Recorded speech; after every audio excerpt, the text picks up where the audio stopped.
A lot of times I underpromise and I overdeliver. And that's the name of the game. And they love that because they're wowed by the end of the service.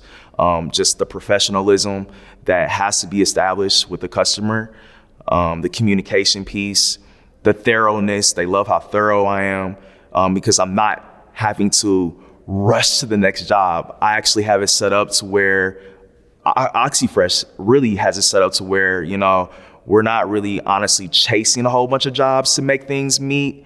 We take on more quality client base, right? So therefore, we don't have to work ourselves to the ground, So they love that. They love that I can actually take my time and be personable with them. That's how you build relationships with your customers.